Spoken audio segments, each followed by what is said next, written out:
Before I just jump into anything and talk about, I want to ask a question.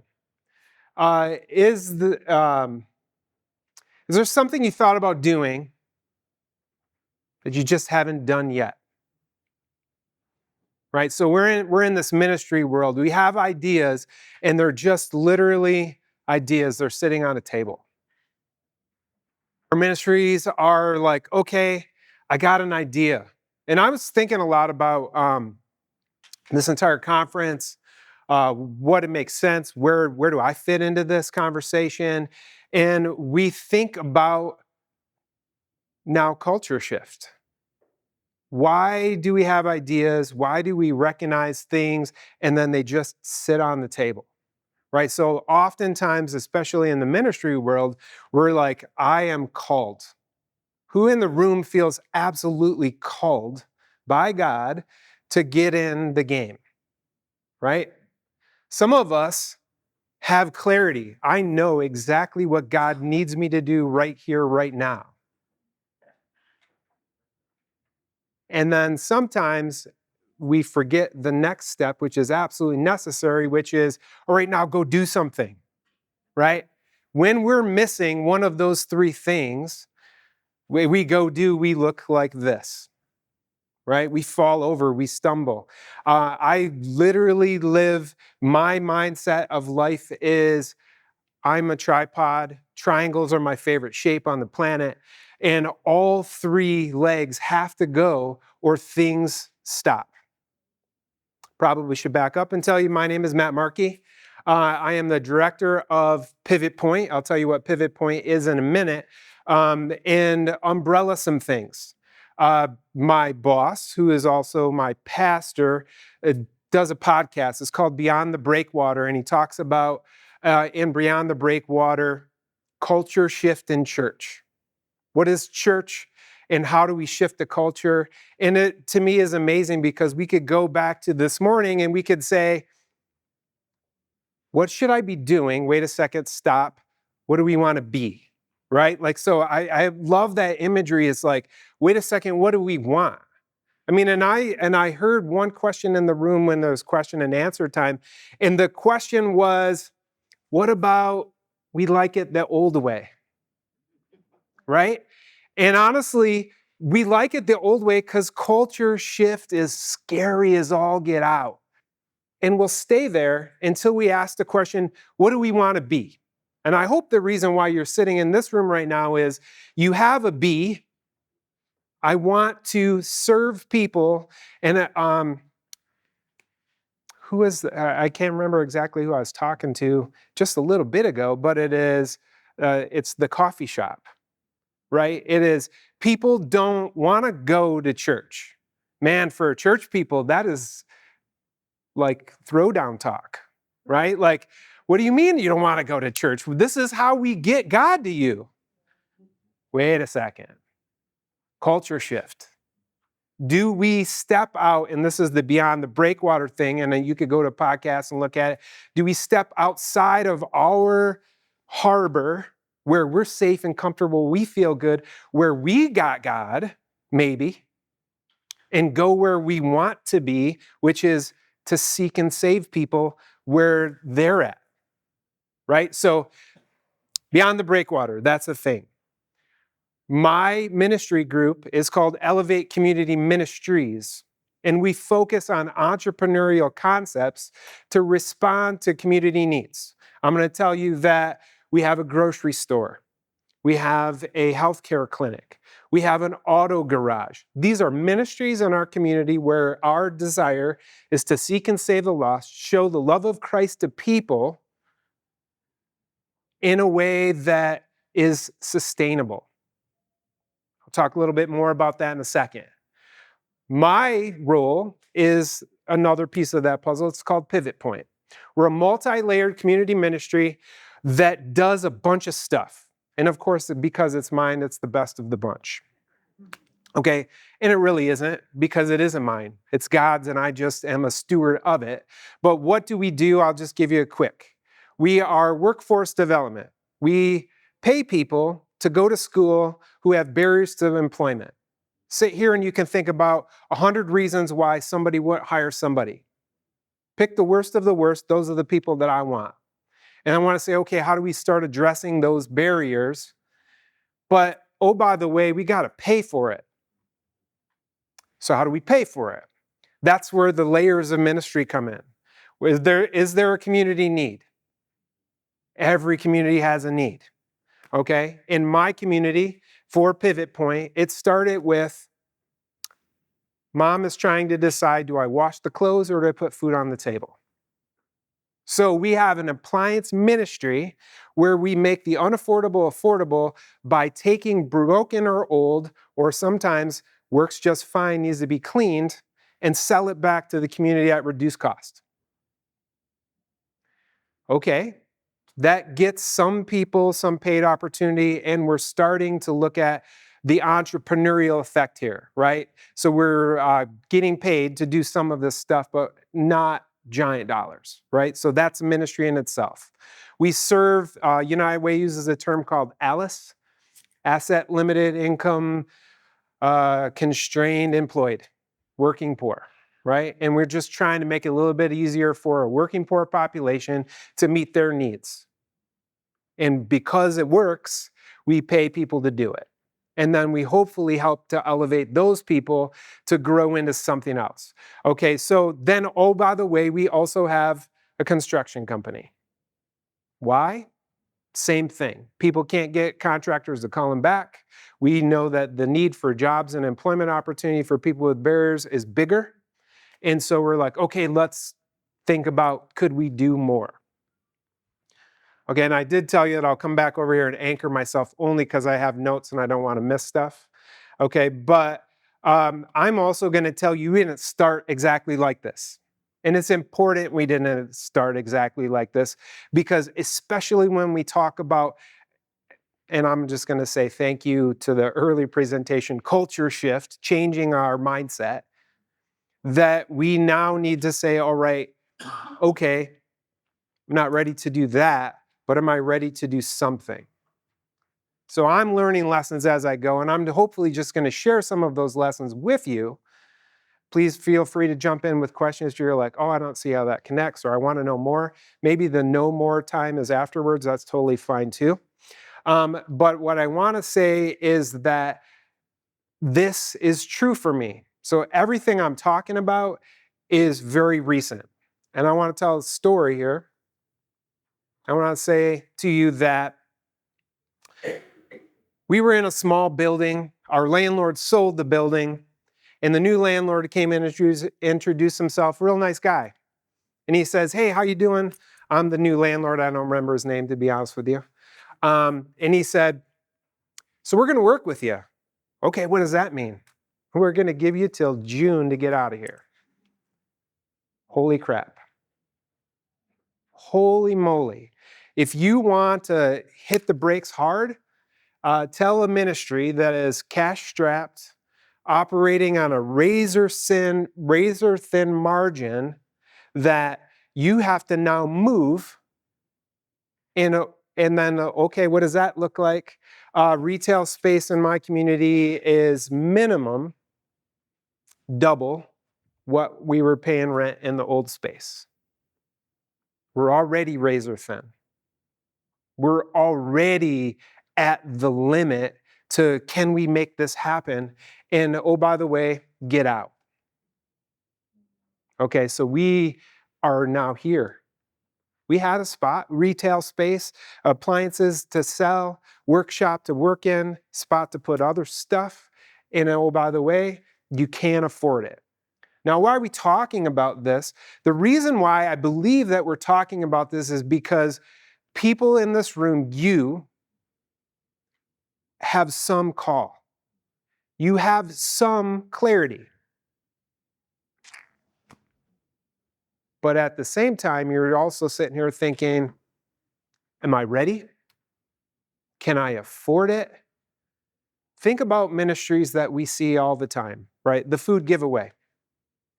Okay, whose church or community does food giveaway ministries, right? Does it meet a need? Absolutely yes. How often do you do it? Most times it is, do you have a passionate volunteer who's willing to step up? How long does that person passionately stay volunteering if they are constantly going to the well that is almost empty?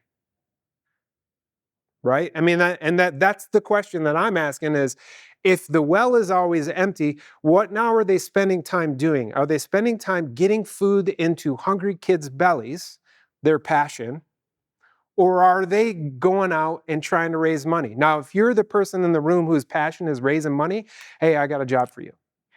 Right? Because my passion is working side by side with people to make a difference in their lives. Okay? I'm just saying that there might be a different way, and let's consider what that different way might look like. So, landlord kicked us out. We were where we were, and I'm going to say where we were comfortable. Using a beyond the breakwater model or imagery, we were in the harbor. The water's calm. It's easy. Honestly, was it easy? Nothing's easy, right? Nothing in ministry is easy. It's not worth doing. If it's not easy, it's probably not ministry. But at the end of the day, we were really much in the harbor, right? Because we could pay our bills. We weren't looking at what happens if we have to shutter 6 months from now because we can't afford to pay our bills. We lived in a spot where it worked. Now all of a sudden, boom, it's not going to work anymore. So it's not the same as I have an idea and I just don't know what to do with this idea. But it is also the question that I hope everybody in this room who has a ministry or is struggling to keep my ministry alive or have this idea, which is to say, how do I keep it alive so that way I can be in the B category, not just the doing stuff category all the time? So, what did we do? We took a step. When we were faced with the you have to get out, we took a step to say, okay, construction company. Now I'm going to tell you, I am sitting where I'm certain that there's somebody in this room right now, which is that idea was already out there. How can I prove that to you? Because I went out and got a builder's license and sat on it for 2 years without doing much other than Matt does a whole lot of DIY at home. I did a dish on my house. I'm currently in the phase of fireplace and drywall and all that good kind of stuff, right? But what was I doing with a building license? Why wasn't I doing anything with a building license? I was scared out of my mind. What if it doesn't work? What happens if you can't pay for this and you just hired people? Or here's a crazy one. What if it works and now the other stuff I do changes? What about that? That is scary, and that stops us from doing what it is that we are called to do. We sometimes have clarity. My clarity, hey, building will work. How do we know? I tested it. Hey, I'm trying to do an addition on my house. Can you come give me an estimate? Crickets. Nobody calls. Contractors don't want to talk to people who can't afford to pay. And quite frankly, they just drive past and they assume that person can't afford to pay because they see a giant hole that isn't even covered up. So in my community, there is absolutely no doubt. And I'm in and out of houses delivering appliances all the time. And I'm just like, whoa, what about electrical here? How about the roof here? What do you mean you can't get in and out of your house? And the contractors in my community are very happy to go work for somebody who's going to pay, that's going to make them money. What about that person who can't really afford much? Can we do it? So we knew it was there. It was sitting there. We had to actually get pushed into that because my fear, Matt's human, was not going to make that happen. So we took the first step. So I'm backing up a little bit and saying that no answers were presented, but that's when things started to move at PivotPoint. All right, so question for you. And again, I sort of answered it. Is there something that you're called that you haven't started to think about yet? And we're going to come back to this. This is now not necessarily the time to like, okay, let's throw darts at the dartboard, but I really want to see if you can land there. What are you thinking about? Grief share in the ministry. That's where it was. You said they don't want to go to church. It wasn't exactly the coffee shop. You were sitting there. Okay. Right? And it's like, okay, I got an idea. It needs to be flushed out a little bit. Okay, so what's missing? What's missing with the idea? Is it that the idea is too big? Because I'm going to tell you, if I tell you what my idea for PivotPoint is, I told you what it is today, but my idea is more than 100 people in and out of this program getting paid to get the education necessary to step into something better, to truly transform their lives, to have flip houses that are learning labs, that are also transitional homes for people who are struggling to get decent housing, to have PivotPoint be a campus, to have, at least 2 more of me, because it's exhausting, right? So all of these ideas, but I'm going to say to you that the idea now is, how does it come together to actually move this forward? Because our desire here today is build something that lasts, that's sustainable, that doesn't rely on you. And honestly, I think that's what the question in the room was. What if we like our culture and we don't want to change? I got to keep my job, right? In this Beyond the Breakwater thing, we actually do workshops. They come and visit, and we oftentimes get pastors that step into the room, and they really challenge this culture shift, this mindset that ministry and business can collide. And I don't believe that they're actually challenging the idea. I think what they're challenging is, wait a second, my ministry isn't working. My job is on the line. I like what I do. I like providing sacraments. I like being the guy who says, come in, and I'm a Catholic boy, right? And so I did confessional like twice because I had to for confirmation class. But the priest that likes to sit in the booth and hear what your problems are, right? Wait a second, that's a ministry model that may not be for everybody. I want my job. I want to keep it. And we want to challenge that today to say, how do we do it so that way we're in this B category? I am being in ministry where I am leading people to Christ that wouldn't otherwise come to Christ. Because at the end of the day, all of these business things, right? And I think that's what separates us, and I'm going to say us, people who come to Thrive Conference on a Thursday afternoon, from people who go to a business conference on a Thursday afternoon, is our passion, our call is higher than us. But we also have to get off us and say, all right, this is for God, right? And so I'm saying this is for God today. So build something that lasts.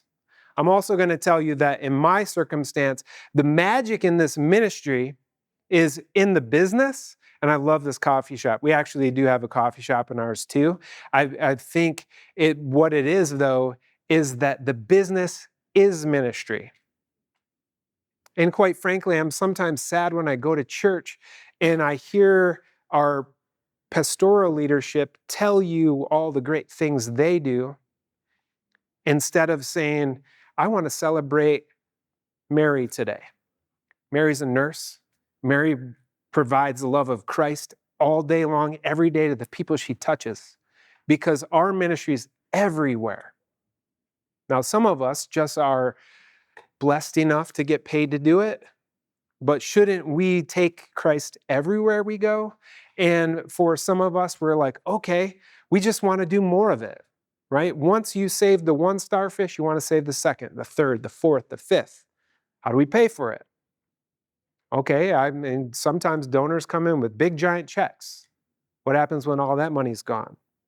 Not every donor is in a spot where they're going to be like, hey, just tell me when you need more. I got more for you, right? Like sometimes it's I left some in my trust. Here it is. And oh, by the way, I'm gone now. Right? Like, I think Mr. Siebert did a nice job with the Milwaukee Tool thing. Right? But at the end of the day, sooner or later, the Milwaukee Tool trust money isn't even there. And it's going to require something different. So maybe we could start building up. So in this particular circumstance, what I want to talk about is something different. At least I think it's different in that there's a lot of us that we could drive around, and again, go back to that food giveaway thing. People are hungry. There is no doubt. We can sit here and we can say, is there a problem in community hunger? Yes. How do we address the problem? Give food. Handout. I want to suggest a different way. Hand up. Handout versus hand up. Again, are we addressing the need of hunger by giving people food? Absolutely yes. But what we can do is we can actually get them to stop being hungry by inviting them to participate in responding to the need as well. And that's where this entrepreneurial mindset can kind of start working out and flush out into this. So what we're talking about now is engaging people in their transformation, engaging them in their ministry. Right? So it's not just I provide ministerial services, but it is I provide opportunity to participate in the love of Christ together. Another part of the shift that I want to talk about is when we start talking about creating something like, okay, now how do we do this in the business mindset? And there's a concept called multiplication. And honestly, I'm going to say to you, I see it working, and God's math is different. Like, how does this make sense? I would love to show you, the empty room. My new shop is nowhere near empty because it is full of appliances we can't touch yet. Where are they coming from? That's God, right? Like, there is a multiplication factor that comes here. So now I want to share a little bit about our grocery store. Our grocery store started with an idea, and it was, and today the grocery store is 100% volunteer run. If you step into it, it looks like a Save-A-Lot or an Aldi. I mean, like, it's a legit grocery store. In addition to the grocery store, when people shop there, based on the dollars and cents they spend, they get to take food off of the bonus section items, and that's donated stuff. But the multiplication piece is where the business thing kind of hits. And so what happens is, and I always use a banana, I can't explain why that's the example I give, but they purchase a banana for 5 cents. So the grocery store buys from whoever's selling food products and the banana's 5 cents. They sell it for 6 cents. Why 6 cents? Why not give it away? Okay, well, here's the thing. The 1 penny covers the plastic bag, the transaction process, that Square charges for it, the lights on the building. The 5 cents, you know what that does? Buys the next banana. And so the 5 cent banana gets sold for 6 cents, bought another, sold for 6 cents, bought another, so on and so forth. And 1 banana for a 5 cent investment has now sold thousands of bananas. It actually started with, would you consider buying a pallet of this food item?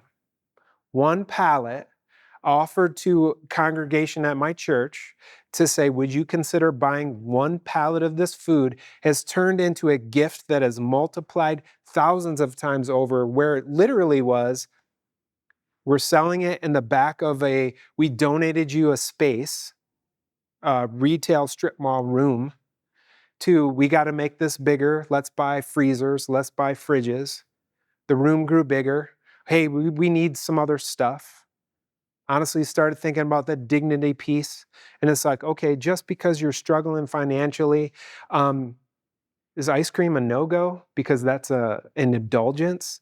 Come on, for real, right? Like dignity says sometimes ice cream, sometimes steak. Okay, let's just make it affordable because we know that the grocery store just up the block is making good money on the sale. Right? So multiplication happens, but it also happens at PivotPoint in our appliance world. It's just different because somebody comes in and they donate a thing.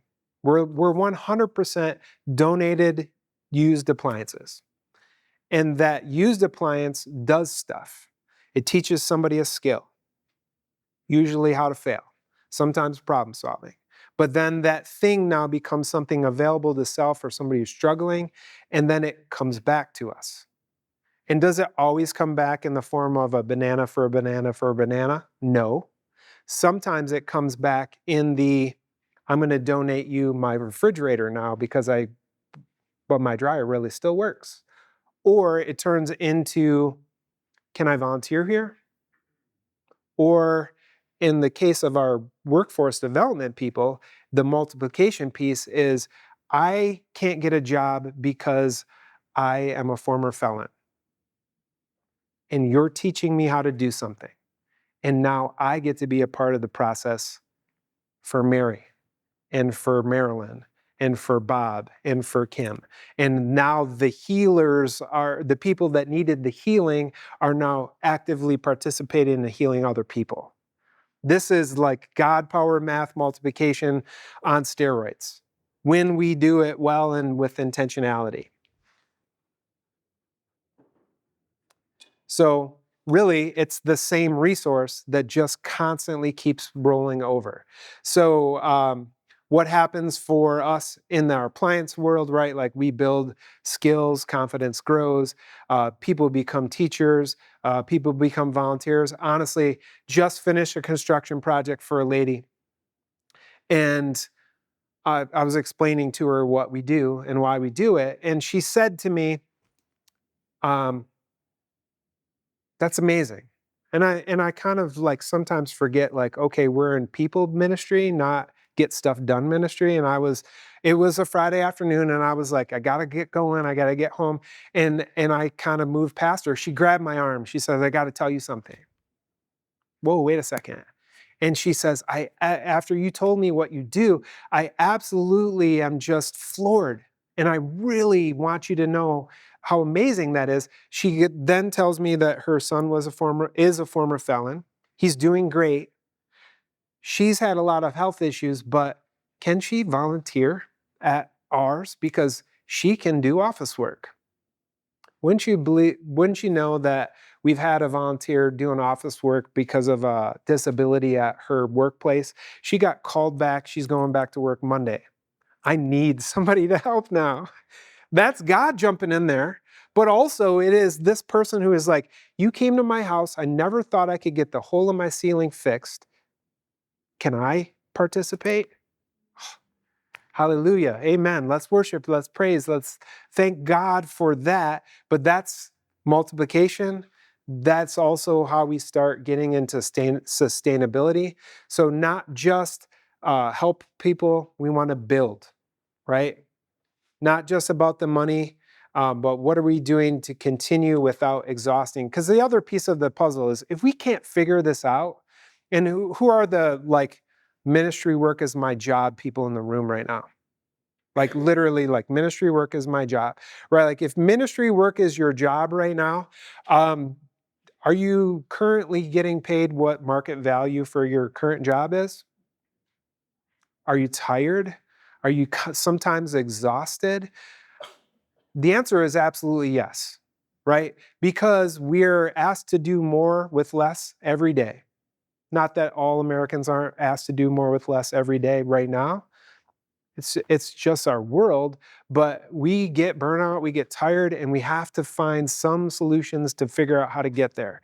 So if we can figure out how do we engage people, how do we start addressing a need, and then figure out how to broker some finance to keep the things rolling, then we can stop being burnt out We can start adding to our resource pool. And then we can really start taking small steps, right? Why do I say that? Because small step is the first step necessary. Why small steps? Because if you don't take one step, it's going to be really hard to get to, what did you mean you have a urgent care where people only pay $40 to do that? We get lots of visitors that come through and look at what our ministries do, and they say, I can never do that. That's because you're looking at where we are, not where we were. How do we start that? What's the first step? The garage, they started with 4 guys who knew how to do oil changes and did oil changes for single moms who couldn't afford oil changes in a parking lot. And they're like, wait a second, could we do this? How do we do this?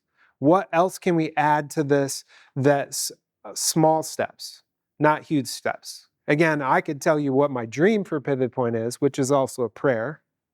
Scared out of my mind that God might actually say yes to that, because sometimes I'm tired, but most of the time I am encouraged and excited because I get to be a part of what God's plan is in my life. And today I can confidently say that I'm not fighting that. I'm actually like, okay, my only fight would be, what if God says, hey, we sent you to Milwaukee because Milwaukee's where we want you now. Wait a minute, I'm working on my house still. I like where I'm at. Okay, but maybe something different there. The food ones is, to me, easy because I've seen the model work. But at the same time, if you never even talked about it, you haven't thought about it, what could be a way to address grocery store and community closed?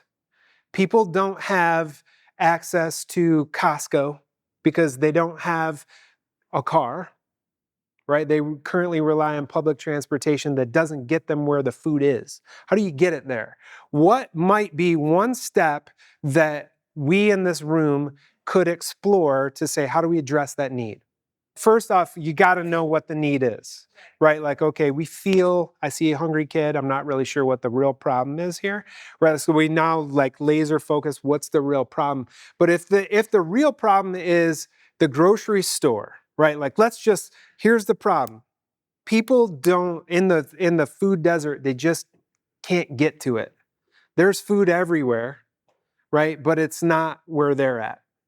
Okay, how do we get it? What might we do? What are the connections we already have in the room? Is it Costco? Is it Myers? Is it Kroger? I lived in Chicago at a YMCA. I literally lived at the YMCA, right? And that was an issue for guys that lived there, was access to fresh food. And so we started exploring, is Myers grocery store a relationship we have? YMCA of Chicago already had that relationship, so the door was open. The other one was, what about community spaces that might be able to be a spot, right? So did the grocery store shutter because the landlord decided to sell it, like mine, and it's no longer available to be a grocery store? Where can we go? What are the things that in our community we can explore to address the potential for, can we figure out this grocery store thing? But also then the question is, and it really goes to, what are the barriers that would stop this from happening, right? Like, so if we're like, the parking lot is available, do we need to leverage a relationship with the parking lot owner? Is a corporation available to step in, and at what level are they? So we're now starting to address those barriers.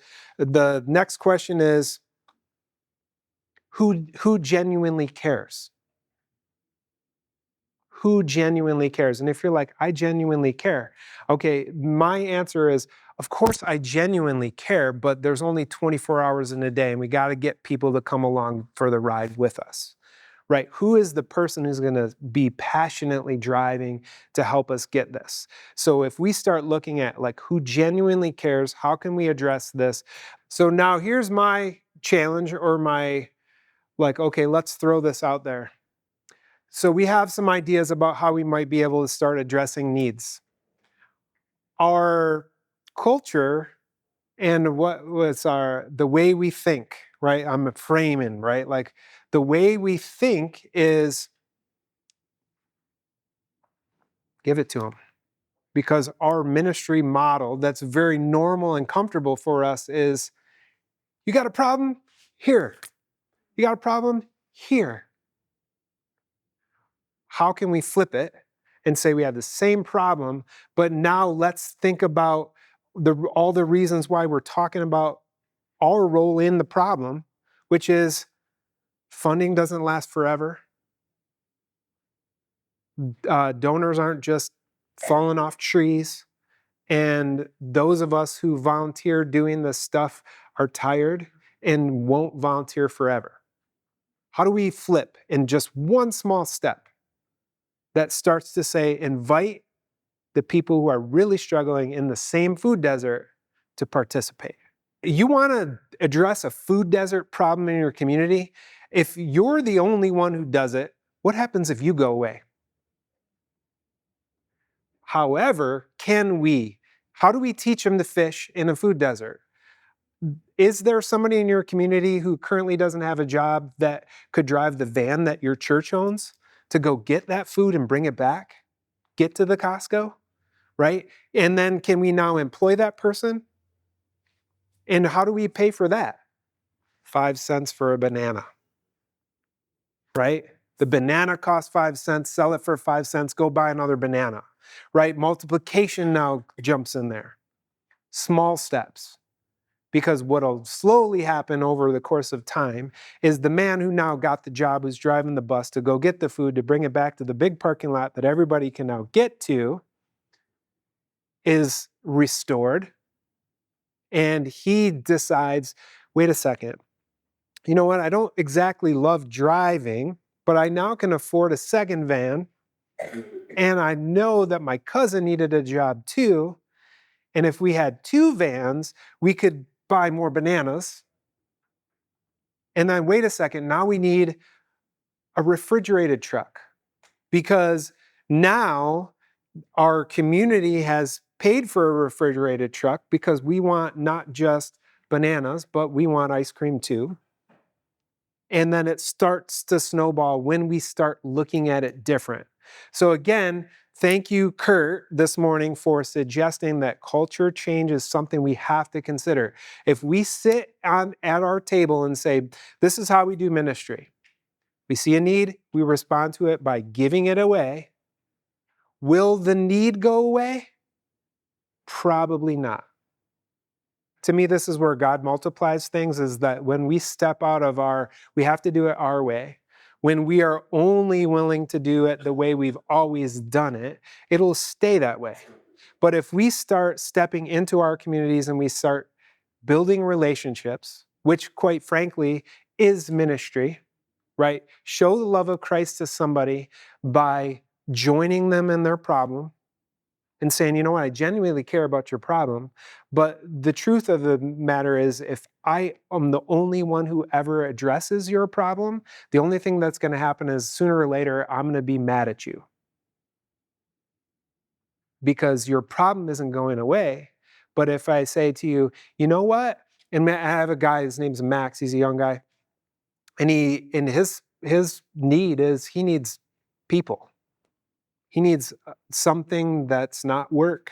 He needs joy. He needs a reason to go out on a Friday night, and sometimes it's just watch a game. But in all fairness, if the only thing that ever happens is me and Max get together and go to a movie every once in a while, his need isn't really being addressed, and his problems are still there, and I just become tired.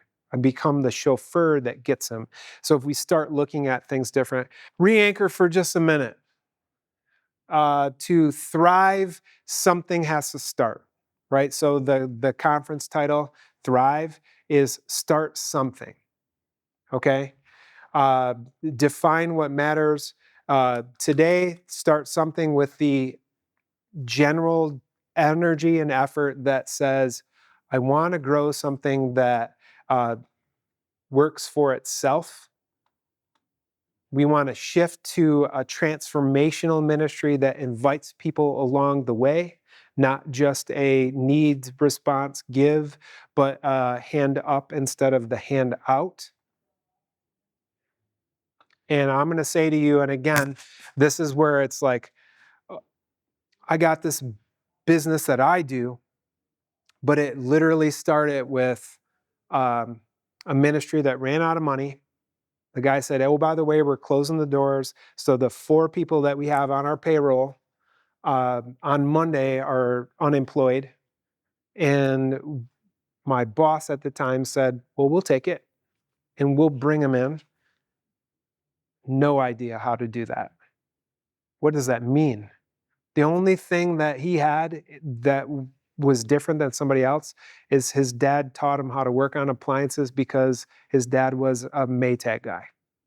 Like literally like the wear the hat Maytag guy, right? And so he said, I know something about appliances. I see a need. We'll take it. Now what? One small step. So I will close with this, which is what I want to land on. Clarity leads action. Action begins to create clarity.